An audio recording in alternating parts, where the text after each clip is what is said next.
Hello students, इस video में हम IIT JAM 2025 के मैथमेटिक्स का क्वेश्चन नंबर 8 सॉल्व करने वाले हैं। और क्वेश्चन 8 है, late T such that P2R to P2R be linear transformation defined by T of P of X equals to P of X plus 1 for all P of X belongs to P2R if M is a matrix representation of T with respect to the ordered basis 1x x square of P2R, then which one of the following is true। तो हमारे पास ये सभी options दिया गया है। इस सभी option में देखना है जो हमारे पास लीनियर ट्रांसफॉर्मेशन T का मैट्रिक्स ट्रांसफॉर्मेशन आएगा उसके लिए कौन सा ऑप्शन ट्रू होगा। डिटर्मिनेंट उस मैट्रिक्स का 2 होगा, रैंक 2 होगा, या फिर उस मैट्रिक्स का 1 ही सिर्फ आइगन वैल्यू होगा, या फिर न्यूलिटी 2 होगा। इस तरह से सभी ऑप्शन में देखना है वो जो मैट्रिक्स रिप्रेजेंटेशन आएगा लीनियर ट्रांसफॉर्मेशन का कौन सा ऑप्शन उसके लिए ट्रू होता है। तो इसे सॉल्व करते हैं। हमारे पास लीनियर ट्रांसफॉर्मेशन दिया गया है P2R से P2R में। यहाँ पे P2R अप टू 2 डिग्री का पोलिनोमियल का कलेक्शन है जिसका कोएफिशिएंट R से आएगा। और ये लीनियर ट्रांसफॉर्मेशन करता क्या है कि हर P ऑफ X को उसी पे भेजता है। अगर वेरिएबल है उस पोलिनोमियल में तो उस वेरिएबल में बस 1 ऐड कर देता है। अगर X है तो X को X प्लस 1 पे भेजेगा, क्योंकि X एक वेरिएबल है तो हम लीनियर ट्रांसफॉर्मेशन में डालेंगे तो वो बाहर आएगा x प्लस 1 करके। अगर 1 डालेंगे तो 1 ही आ जाएगा क्योंकि वो वेरिएबल नहीं है। Linear transformation her P of X को भेजता है, उसी पे P ऑफ X प्लस 1 कर देता है, बस वेरिएबल में 1 ऐड कर देता है। तो इस तरह से लीनियर ट्रांसफॉर्मेशन दिया गया है। और एक हमारे पास बेसिस भी दिया गया है, ऑर्डर्ड बेसिस P2R पे। हाँ, चूंकि हमारे पास लीनियर ट्रांसफॉर्मेशन जो दिया गया है वो P2R से P2R में ही है, मतलब डोमेन वाला वेक्टर स्पेस और कोडोमेन वाला वेक्टर स्पेस सेम है। और उस पे एक बेसिस दिया गया है 1x x स्क्वायर। तो दोनों डोमेन वाले वेक्टर स्पेस और कोडोमेन वाले वेक्टर स्पेस के लिए सेम ही बेसिस यूज करना है 1x x स्क्वायर जो कि दिया गया है। और ये यूज करते हुए हमारे पास लीनियर ट्रांसफॉर्मेशन दिया जो गया है उससे हमें मैट्रिक्स ट्रांसफॉर्मेशन में कन्वर्ट करना है और फिर उस पे ऑप्शंस चेक करने हैं। तो हम किसी लीनियर ट्रांसफॉर्मेशन को मैट्रिक्स ट्रांसफॉर्मेशन में कन्वर्ट कैसे करते हैं। सबसे पहले तो हम डोमेन वाले वेक्टर स्पेस से एक बेसिस उठा लेते हैं और फिर दूसरा बेसिस को डोमेन वाले वेक्टर स्पेस से उठा लेते हैं और एक हम मैट्रिक्स डिफाइन करते हैं। सबसे पहले हम डोमेन वाले वेक्टर स्पेस से जो बेसिस लेते हैं उसका उस बेसिस में जितना भी वेक्टर्स आता है सबका हम इमेज निकालते हैं उस लीनियर ट्रांसफॉर्मेशन जो दिया गया रहता है उसके रिस्पेक्ट में। और फिर जो सभी इमेज आता है उस सभी इमेज का कोडोमेन वाले वेक्टर स्पेस से जो बेसिस लेते हैं उस बेसिस के रिस्पेक्ट में हर इमेज का हम कोऑर्डिनेट निकालते हैं और उस कोऑर्डिनेट को हम एक कॉलम मैट्रिक्स बना देते हैं। एक मैट्रिक्स बनाते हैं, उस हर इमेज के कोऑर्डिनेट का हम उस मैट्रिक्स का कॉलम बना देते हैं, तो वही एक मैट्रिक्स रिप्रेजेंटेशन आ जाता है। तो यहाँ पे तो ये एक ओवरव्यू था कैसे हम लीनियर ट्रांसफॉर्मेशन को मैट्रिक्स में कैसे बदलते हैं उसका ओवरव्यू था। तो अब हम एक्चुअल में अप्लाई करते हैं यहाँ पे। तो यहाँ पे एक ऑर्डर्ड बेसिस दिया गया है 1x x स्क्वायर P2R का। चूंकि यहाँ पे डोमेन और कोडोमेन वाला वेक्टर स्पेस सेम है P2R से P2R ही, तो हमें दोनों के लिए सेम ही बेसिस यूज करना है 1x और x स्क्वायर जो कि दिया गया है। तो हम इसे बीटा नाम रख देते हैं। तो हम किसी लीनियर ट्रांसफॉर्मेशन को मैट्रिक्स ट्रांसफॉर्मेशन में कैसे लिखते हैं वो इस तरह से लिखते हैं T beta two gamma T of x1 gamma T of x2 gamma T of x3 gamma. यहाँ पे T of x1 gamma T of x2 gamma T of x3 gamma ये कॉलम है, मैट्रिक्स का कॉलम है। और यहाँ पे gamma क्या है, गामा कोडोमेन वाले वेक्टर स्पेस का बेसिस है और बीटा डोमेन वाले वेक्टर स्पेस का बेसिस है। चूंकि यहाँ पे कोडोमेन और डोमेन वाला वेक्टर स्पेस सेम है तो हम गामा के स्थान पे भी बीटा ही यूज कर सकते हैं, क्योंकि हम 1x और x स्क्वायर जो ऑर्डर बेसिस है उसका नाम बीटा रख दिए हैं। तो गामा के स्थान पे भी अब बीटा ही यूज करना है, क्योंकि डोमेन वाला वेक्टर स्पेस और कोडोमेन वाला वेक्टर स्पेस सेम है तो बेसिस भी सेम ही यूज होगा जो कि दिया गया है ऑलरेडी बीटा जिसका नाम रख दिए हैं। तो हमारा मैट्रिक्स कुछ इस तरह से कन्वर्ट हो जाएगा T beta to beta T of x1 beta T of x2 beta T of x3 beta. इस तरह से हमें निकाल लेना है और ये एक 3x3 ऑर्डर का मैट्रिक्स बन जाएगा, क्योंकि हमारे पास जो ऑर्डर बेसिस दिया गया उसमें 3 एलिमेंट है 1x और x स्क्वायर, इसीलिए जो मैट्रिक्स बन के आएगा वह 3x3 ऑर्डर का होगा। तो T ऑफ x1 बीटा पहले निकाल लेंगे, फिर T ऑफ x2 बीटा, फिर टी ऑफ एक्स 3 बीटा और उसे कॉलम बना देंगे तो ये इस तरह से 3x3 मैट्रिक्स आ जाएगा। और टी ऑफ x1 बीटा क्या है, टी ऑफ x1 पहले निकाल लेंगे। टी ऑफ x1 का इमेज है।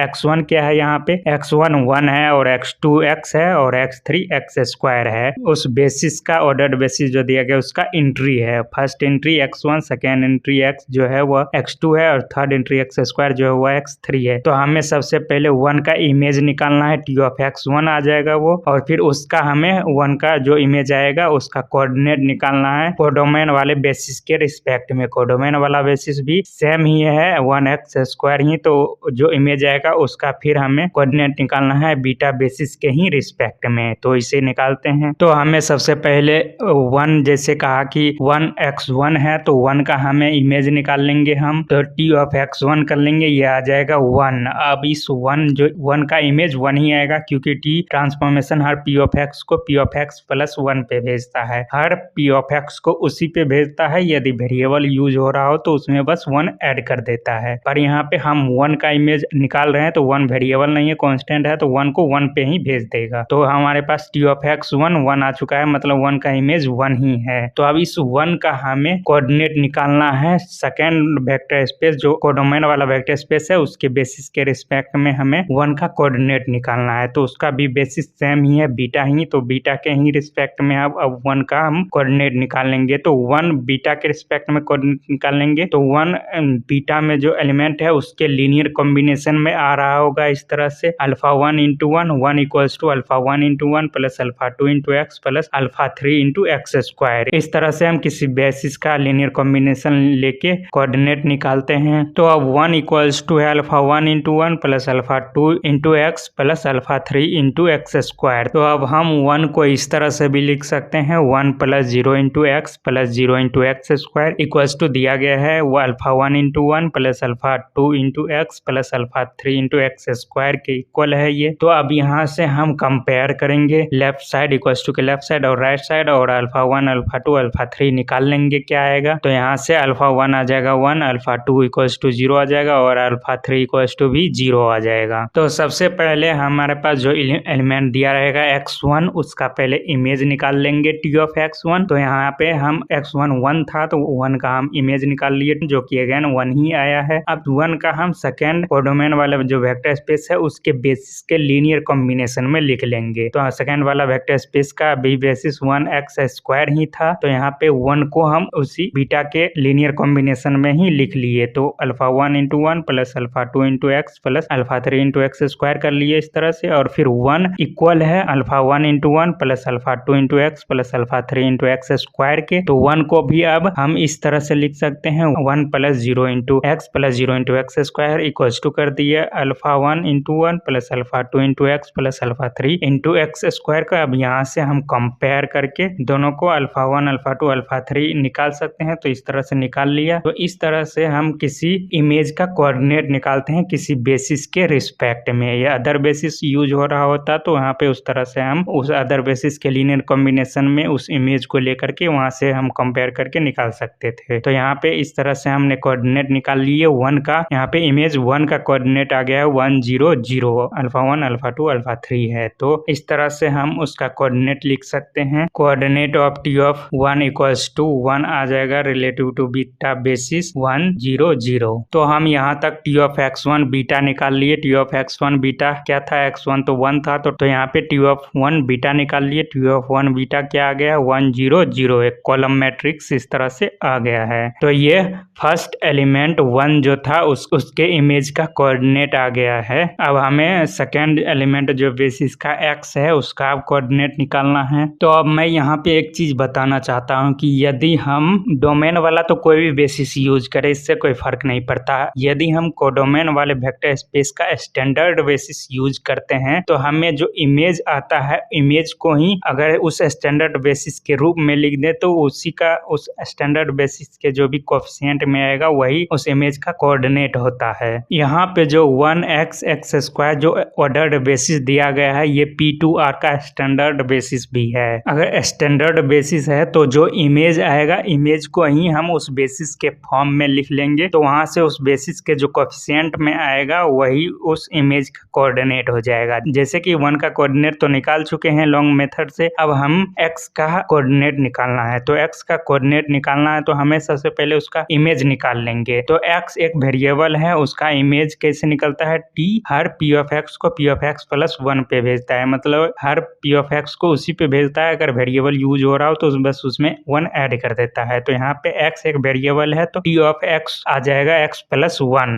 क्योंकि हर वेरिएबल में एक ऐड कर देता है ट्रांसफॉर्मेशन। तो t of x equals to आ जाएगा x प्लस 1। तो यहाँ पे x का हम इमेज निकाल लिए जो कि आ गया x प्लस 1। तो यहाँ पे x प्लस 1 जो इमेज आया है उसको हम स्टैंडर्ड ऑर्डर्ड बेसिस जो है P2R का उसके फॉर्म में लिख लेंगे हम। तो यहाँ पे 1 प्लस x तो ऑलरेडी इसमें यूज हो ही रखा है, बस x स्क्वायर मिसिंग है। तो हम इसको इस तरह से लिख सकते हैं 1 plus x plus 0 into x square. तो इस तरह से हम स्टैंडर्ड जो बेसिस है उसके फॉर्म में इस इमेज को लिख लिए। तो यहाँ पे जो 1x और एक्स स्क्वायर का कोफिशिएंट होगा वही x प्लस 1 जो इमेज आया है उसका कोऑर्डिनेट हो जाएगा। तो यही स्टैंडर्ड बेसिस यूज करने का फायदा रहता है। जो इमेज आएगा उसी को कोडोमेन वाले वेक्टर स्पेस का स्टैंडर्ड बेसिस के फॉर्म में लिख लो, वही उसी के कोफिशिएंट में जो सब आएगा वही उस इमेज का कोऑर्डिनेट हो जाएगा। तो यहाँ पे पहले हम x का इमेज निकाल लिए जो कि x प्लस 1 आ गया है, और उस x प्लस 1 जो इमेज आया है उसको हम standard basis 1x x square के फॉर्म में लिख लिए 1 plus x plus 0 into x square करके। तो यहाँ पे बेसिस में 3 एलिमेंट है 1x एक्स स्क्वायर। तो यहाँ पे 1 प्लस x प्लस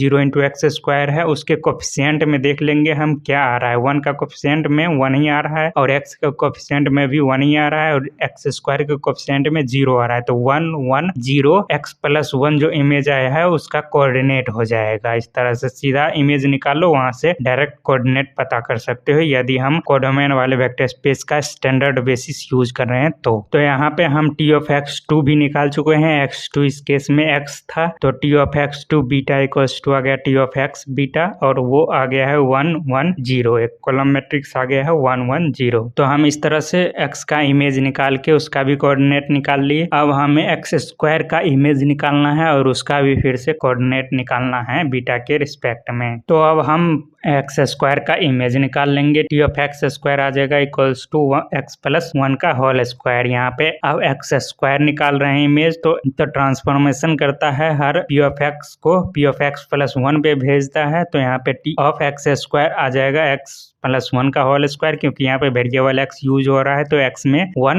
ऐड कर देता है ट्रांसफॉर्मेशन सिंपली। तो यहाँ पे एक्स स्क्वायर एक्स प्लस 1 का होल स्क्वायर में बदल जाएगा। अब इस होल स्क्वायर को ब्रेक कर लेंगे तो ये आ जाएगा x square plus 2x plus 1। तो अब यहाँ पे जो इमेज आया है x square plus 2x plus 1, अब इसको हम कोडोमेन वाले वेक्टर स्पेस का जो स्टैंडर्ड बेसिस दिया गया है 1x स्क्वायर उसके फॉर्म में लिख लेंगे। तो ये ऑलरेडी उसके फॉर्म में लिखा हुआ है, एक्स स्क्वायर x और 1 तीनों यहाँ पे यूज हो रखा है। तो यहाँ से डायरेक्ट हम x square plus 2x plus 1 का जो कोऑर्डिनेट है वो निकाल सकते हैं। यहाँ पे एक्स स्क्वायर का कोफिशिएंट जो होगा, x का कोफिशिएंट जो होगा और 1 का कोफिशिएंट जो होगा वही इस image x square plus 2x plus 1 का कोऑर्डिनेट हो जाएगा। तो टी ऑफ एक्स 3 बीटा निकाल सकते हैं। T of x 3 beta equals to t of x square beta हो जाएगा, क्योंकि एक्स 3 यहाँ पे एक्स स्क्वायर है तो इसका कोऑर्डिनेट आ जाएगा 1 2 1। यहाँ पे पहला 1 है 1 का कोफिशिएंट और 2 जो है वो x का कोफिशिएंट है और लास्ट वाला एंट्री जो है 1 वो एक्स स्क्वायर का कोफिशिएंट है। तो इस तरह से हम स्टैंडर्ड ऑर्डर्ड बेसिस का यूज करके आसानी से हम किसी वेक्टर के इमेज का हम कोऑर्डिनेट निकाल सकते हैं। सीधा उसका इमेज निकालो, इमेज को कोडोमेन वाला जो वेक्टर स्पेस है उसका स्टैंडर्ड बेसिस के फॉर्म में लिख लो और जो कोफिशिएंट में आता है वही उस इमेज का कोऑर्डिनेट हो जाता है। तो इस तरह से हम तीनों का कोऑर्डिनेट निकाल लिए। टी ऑफ x1 निकाल लिए, टी ऑफ x2 निकाल लिए, टी ऑफ x3 निकाल लिए, उसका बीटा के रिस्पेक्ट में कोऑर्डिनेट निकाल लिए। तो अब इस तीनों को हम एक मैट्रिक्स में रख देंगे तो वो मैट्रिक्स जो है वही मैट्रिक्स ट्रांसफॉर्मेशन हो जाएगा इस लीनियर ट्रांसफॉर्मेशन टी का। तो हमें निकालना था t beta to beta equals to t of x1 beta, T of x2 beta, T of x3 beta, जो कि एक 3x3 ऑर्डर का मैट्रिक्स बनेगा। टी ऑफ x1 बीटा क्या है, टी ऑफ 1 बीटा है, टी ऑफ x2 बीटा है, T of x beta और टी ऑफ x3 बीटा है, T of x square beta. तो यहाँ T of 1 beta, T of x beta और T of x square beta जो आया है वो उसको यहाँ पे कॉलम बना देंगे मैट्रिक्स का, वो 3x3 ऑर्डर का मैट्रिक्स बन जाएगा। तो टी ऑफ एक्स 1 आया था 1 0 0, टी ऑफ एक्स बीटा आया था 1 1 0 और T of x square beta आया था 1 2 1। तो इस तरह से matrix transformation T of beta to beta आ गया है जो कि 3x3 ऑर्डर का है, और इसी को क्वेश्चन में एम कहा गया है। एम रिप्रेजेंटेशन है ये मैट्रिक्स दिया गया लीनियर ट्रांसफॉर्मेशन का। तो अब इसी एम को यूज करके हमें इन सभी ऑप्शन में देखना है कौन सा ऑप्शन ट्रू होगा। तो जैसा कि मैट्रिक्स एम जो आया है ये एक अपर ट्रायंगुलर मैट्रिक्स है, देख ही सकते हो। इसका मेन डायगोनल के नीचे हर एंट्री 0 है, तो ये एक अपर ट्रायंगुलर मैट्रिक्स है। और अपर ट्रायंगुलर मैट्रिक्स का हम डिटर्मिनेंट कैसे निकालते हैं, जैसे कि ऑप्शन ए में हमें डिटर्मिनेंट निकालना है इस मैट्रिक्स एम का, क्या वो 2 होगा। तो हम अपर ट्रायंगुलर या लोअर ट्रायंगुलर या डायगोनल मैट्रिक्स का डिटर्मिनेंट कैसे निकालते हैं, सिंपली मेन डायगोनल पे जो एंट्री है उस सभी को मल्टीप्लाई कर देते हैं। इस एम में 1 ही सिर्फ मेन डायगोनल पे एंट्री है, 1 1 और 1 तीनों को मल्टीप्लाई करेंगे तो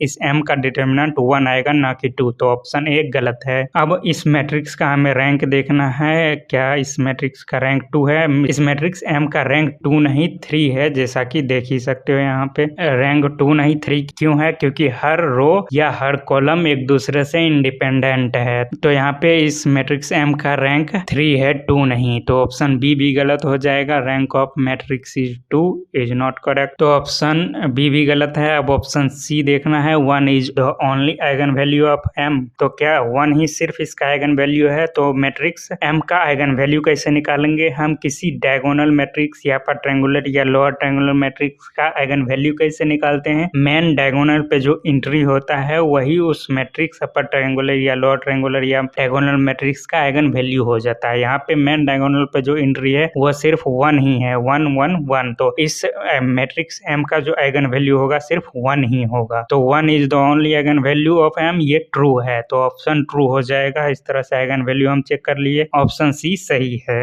अब क्या the nullity of M is 2, तो क्या न्यूलिटी इसका 2 है, नहीं है 2, क्योंकि रैंक 3 है, रैंक 3 है और ये 3x3 ऑर्डर का मैट्रिक्स भी है और रैंक 3 है, तो इसका न्यूलिटी 0 हो जाएगा, 2 नहीं, क्योंकि रैंक प्लस न्यूलिटी होता है नंबर ऑफ कॉलम के इक्वल। तो यहाँ पे नंबर ऑफ कॉलम 3 है और रैंक इसका भी 3 है, तो न्यूलिटी को 0 होना पड़ेगा, क्योंकि rank plus nullity equals to number of column आता है जो कि 3 है। रैंक तो पहले से 3 है और इसको 3 के इक्वल भी आना है, तो न्यूलिटी 0 होना ही पड़ेगा। तो न्यूलिटी यहाँ पे 0 है और रैंक 3 है, तो ऑप्शन डी भी गलत हो जाएगा। The nullity of M is 2 not correct. तो ऑप्शन सी सही है, बाकी सब गलत। तो इस तरह से किसी लीनियर ट्रांसफॉर्मेशन को मैट्रिक्स ट्रांसफॉर्मेशन में कन्वर्ट करके उस पर जो भी कंडीशन है चेक कर सकते हो। तो यहाँ पे ऑप्शन आ गया है सी सही है। तो इस तरह से इस क्वेश्चन को सॉल्व कर सकते हो। मिलता हूँ अगले वीडियो में बहुत जल्द।